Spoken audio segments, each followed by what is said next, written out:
today we start from question number 8. Last day we did from question number up to question number 6. Clear? Okay. In question number 8, see the normal subtraction. -7 subtract -7 by 8 from 1 by 2. Clear? Okay. 1 by 2 minus, question is what? -7 by 8. Minus minus plus. When you solve this one, you got 11 by 8. Okay. Question number 10A. The sum of two rational number is -3 by 4. यानी दो rational number को जब हम लोग add किए हैं तो कितना आया है? -3 by 4. वो दोनों रैशनल नंबर क्या है वो हमें पता नहीं है. If one of the number, यानी एक नंबर उसमें दिया हुआ है, the one number is -28 by 3, find the other. तो हम लोग लिखते हैं लेट अदर नंबर भी x, यानी दूसरा नंबर क्या था? x था, और पहला हमको क्वेश्चन में दिया हुआ है, क्या दिया हुआ है? -28 by 3. तो जब हम x के साथ प्लस करेंगे -28 by 3 को, तो कितना आएगा? -3 by 4. ये क्वेश्चन में मेंशन किया गया है कि दो नंबर रैशनल नंबर को जब ऐड करेंगे तो कितना आएगा? -3 by 4. ओके, जब इसको सॉल्व करेंगे plus minus minus x equals to, यहाँ ऑलरेडी -3 by 4 था, ये -28 by 3 जब उस तरफ जाएगा तो क्या हो जाएगा? +28 by 3. क्लियर? 4 और 3 कैल्शियम लिए 12. इसको जब पूरा सॉल्व करेंगे तो x का वैल्यू आएगा आपका 103 by 12. Question number 12A. What number should be subtracted from -7 by 8 to get -5 by 12? Question का मतलब क्या हो गया? -7 by 8 से क्या नंबर हम लोग सब्ट्रैक्ट करेंगे कि आंसर कितना आएगा? -5 by 12. ओके, तो लेट x बी सब्ट्रैक्टेड, यानी हम लोग x को सब्ट्रैक्ट कर रहे हैं. किससे सब्ट्रैक्ट कर रहे हैं? -7 by 8 से. देख सकते हैं क्या लिखे हमने? -7 by 8 से क्या सब्ट्रैक्ट करें? x, तो कितना हमारा आंसर आएगा? -5 by 12. Clear? Okay, -7 by 8 -x था, उसको उस तरफ भेज दिए तो क्या हो गया? +x, और ये -5 by 12 इस तरफ ले तो क्या हो गया? +5 by 12. 8 और 12 का एलसीएम लिए तो कितना है? 24. जब इस क्वेश्चन को सॉल्व करेंगे तो x का वैल्यू कितना आएगा? -11 by 24. क्लियर? ये था हम लोग का पहला एक्सरसाइज, जिसमें हमने closure property, commutative property, associative property, addition और सब्ट्रैक्शन के लिए पढ़े. अब हमारा जो नेक्स्ट एक्सरसाइज है वो आ जाएगा मल्टीप्लिकेशन पे. उसमें भी तीन property, same property, closure property, associative property और कम्यूटेटिव प्रॉपर्टी, तीनों प्रॉपर्टी को पढ़ते हैं. ओके, पहला प्रॉपर्टी सेकेंड एक्सरसाइज के लिए क्लोजर प्रॉपर्टी. अगर दो रैशनल नंबर दिया हुआ है, रैशनल नंबर लास्ट हम लोग पढ़े थे फ्रैक्शन में, दो रैशनल नंबर अगर दिया हुआ है a बाई बी और c बाई डी, यानी सपोज कि दो रैशनल नंबर है, जब इन दोनों रैशनल नंबर को हम लोग मल्टीप्लाई करेंगे तो उससे जो आंसर आएगा वो भी क्या होगा? रैशनल नंबर होगा. क्लियर? ओके. सेकेंड प्रॉपर्टी इसका आता है कम्यूटेटिव प्रॉपर्टी. सपोज कि ये दो रैशनल नंबर है, क्या क्या? a बाई बी और c बाई डी. क्लियर?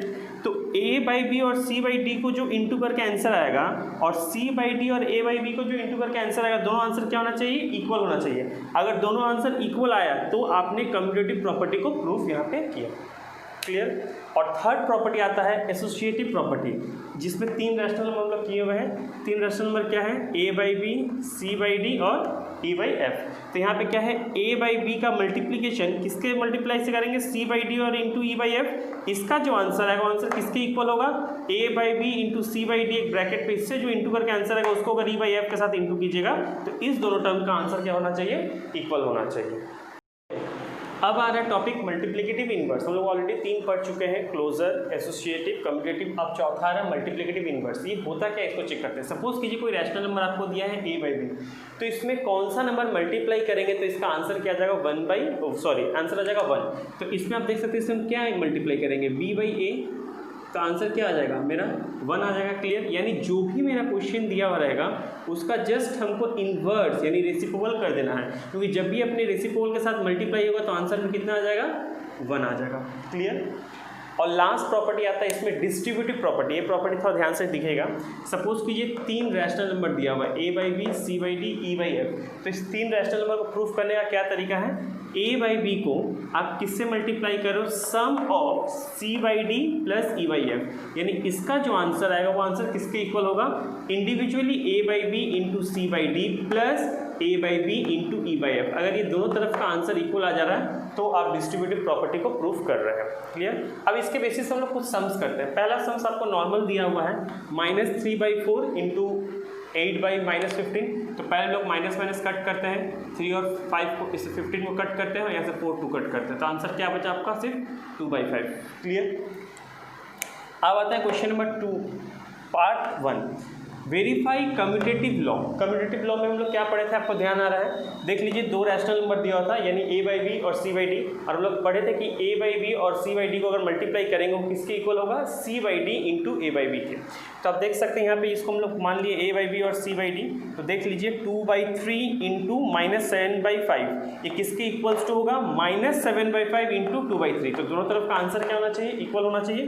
तो देखिए 2 इंटू -7 -14/15 इक्वल्स टू -14/15, यानी LHS साइड और RHS साइड आपका दोनों इक्वल प्रूफ हो गए, यानी आपने कम्यूटेटिव लॉ को प्रूफ कर दिया।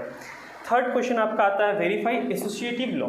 देख लीजिए, इसमें 3 रैशनल नंबर दिया हुआ है। एसोसिएटिव लॉ हम लोग पढ़े थे a by b, c by d और e बाई एफ का, यानी a बाई बी को किससे इंटू करेंगे, multiply of c by d into e by f, clear. और ये किसके इक्वल होगा, a by B into c by d into e by F. तो अब दोनों तरफ को मल्टीप्लाई किए, 2/3 ऐसे ही रह गया, ये -7/60 इक्वल्स टू -2/15 इंटू 7/12। तो दोनों तरफ को जब इंटू करेंगे, 2 into -7 -14, 3 into 60 180 equals to -2 into 7 -14, 15 into 12 180। तो LHS और RHS यहाँ पे भी इक्वल प्रूफ हुआ, यानी आपने एसोसिएटिव लॉ को भी प्रूफ कर दिया। अब आता है 4 पार्ट 1 मल्टीप्लिकेटिव इनवर्स, यानी क्वेश्चन में दिया हुआ है -7/17।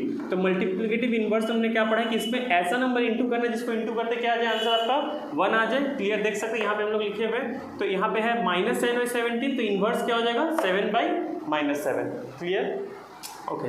अब जैसे इसमें 9 नंबर में क्वेश्चन दिया हुआ है, इसका भी मल्टीप्लिकेटिव इनवर्स निकालने वाला है। इसका मल्टीप्लिकेटिव इनवर्स निकालने से पहले इसको हम लोग सॉल्व करेंगे।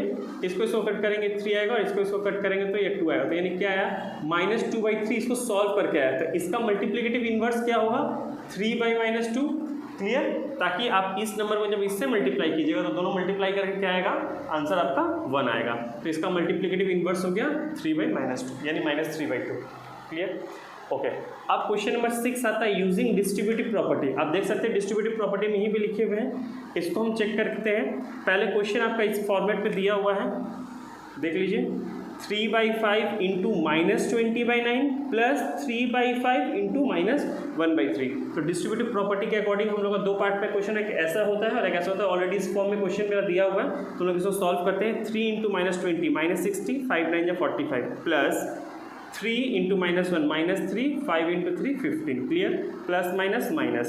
इस फॉर्मेट को जब पूरा सॉल्व किया तो मेरा आया -69/45, क्लियर। अब इसका सेकंड प्रॉपर्टी जो हम लोग इसका सेकंड पार्ट जो हम लोग सीखे हुए थे, यहाँ पे a बाई बी को किससे मल्टीप्लाई करना है, sum of c by D plus e by F. तो देख लीजिए इसमें 3/5 दोनों में था, 3/5 जैसे हम लिखेंगे यहाँ पे, यानी a बाई बी इंटू तो sum of c by D plus e by F. तो ये -20/9 प्लस -1/3, क्लियर। तो इसको जब सॉल्व करेंगे तो 3/5 इंटू -20 -3, यानी 3/5 इंटू -23/9, 3 और -23 को इंटू करेंगे तो -69, 5 9 45। तो आप देख सकते हैं यहाँ का भी आंसर है -69/45 और यहाँ का भी आंसर है -69/45। Therefore LHS equals to RHS proof.